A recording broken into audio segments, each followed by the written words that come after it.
Bonjour!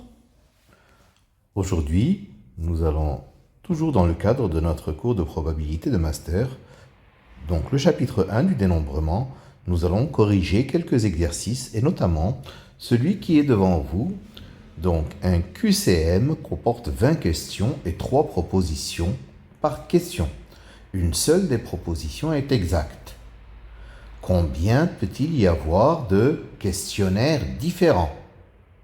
Petit b, combien peut-il y avoir de questionnaires où toutes les réponses sont correctes?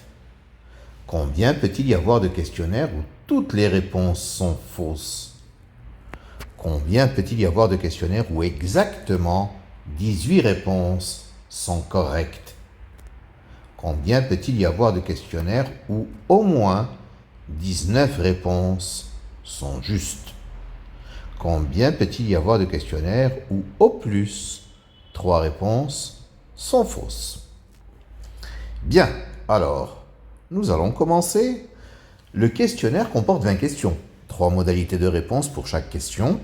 Le nombre de questionnaires différents, donc, sera le nombre d'applications de E, de cardinal 20, qui est l'ensemble des questions, vers F, de cardinal 3, qui est l'ensemble des réponses possibles, c'est-à-dire 3 exposant 20. Si toutes les réponses sont exactes, ça veut dire que pour chaque question, il n'y a qu'une seule modalité possible. Donc, c'est au final 1 exposant 20, c'est-à-dire 1. Petit c, toutes les réponses sont fausses. Ça veut dire que, donc pour chaque question, nous devons choisir parmi les 2 réponses qui sont fausses. Donc 2 possibilités pour chacune des questions. Donc au total, 2 exposant 20. Petit d, 18 réponses sont correctes. Donc ces 18 réponses, on doit les choisir parmi les 20. C'est-à-dire 18 parmi 20. Et traduire le fait qu'il y a 18 qui sont corrects, donc une modalité d'être correct à la puissance 18, et 2 questions qui sont fausses, donc 2 possibilités pour chacune d'elles. Comme il y en a 2, ça fait 2 puissance 2. Ce qui donne 20 fois 19 sur 2, le tout fois 4, c'est-à-dire 2 fois 20 fois 19, c'est-à-dire 760. Petit e, au moins 19 réponses exactes. Donc, c'est 19 parmi 20, 1 puissance 19,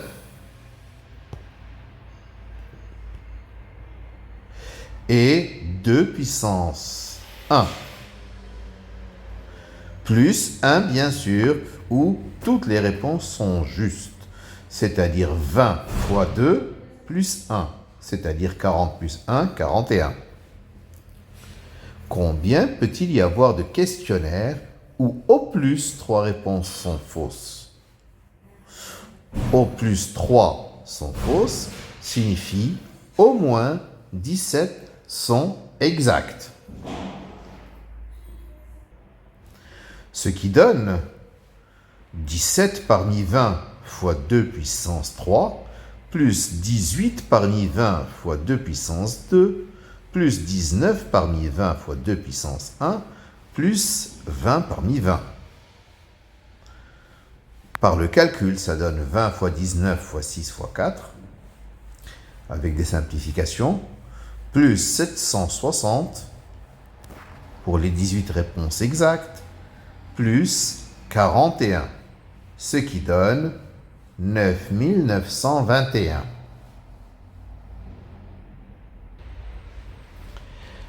Voici un second exercice de dénombrement.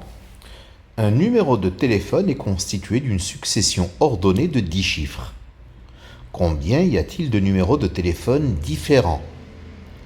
Combien y en a-t-il où tous les chiffres sont différents? Combien y en a-t-il où il y a une seule fois le chiffre 9? Combien y en a-t-il où il y a 2 fois le chiffre 9? Combien y en a-t-il où il y a 6 fois le chiffre 9 et un seul chiffre pair? Combien y a-t-il de numéros de téléphone où tous les chiffres sont identiques?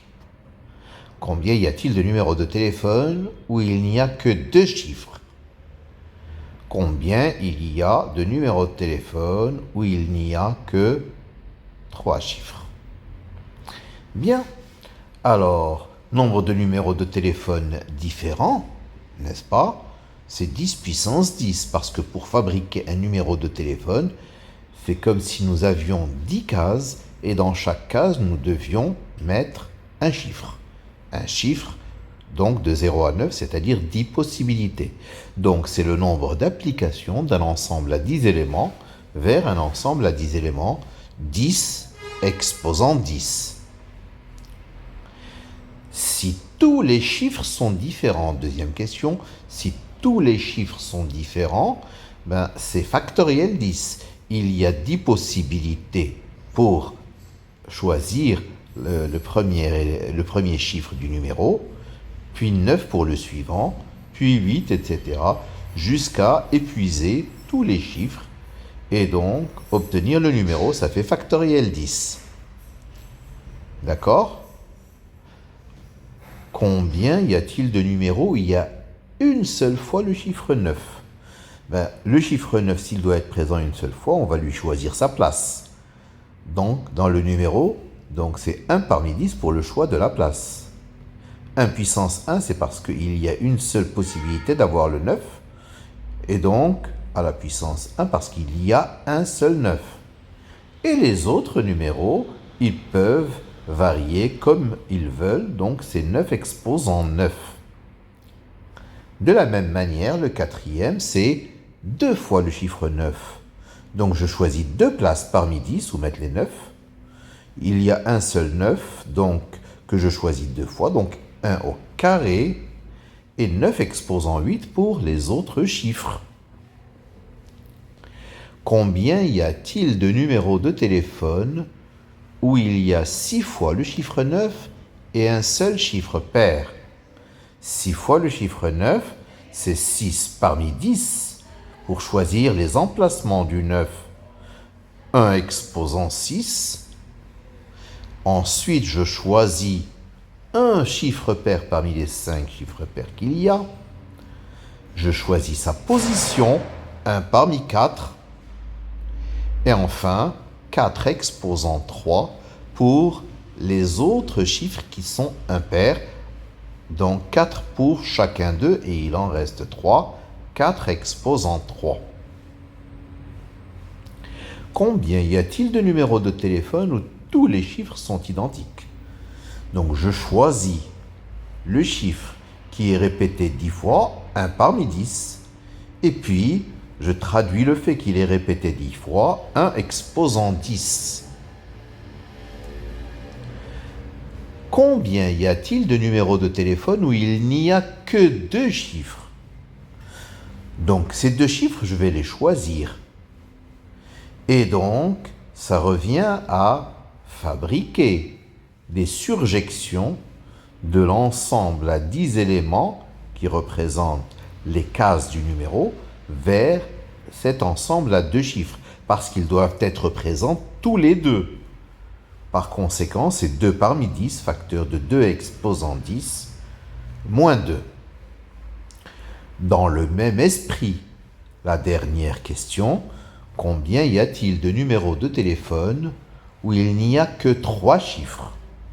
C'est pareil, je choisis les 3 chiffres que je vais cibler, 3 parmi 10, multiplié par le nombre de surjections de l'ensemble à 10 éléments qui représentent les cases vers l'ensemble à 3 éléments qui représentent les 3 chiffres que j'ai choisis. 3 exposant 10, moins 3 fois 2 exposant 10, moins 2. Voilà pour aujourd'hui. Je vous remercie de votre attention.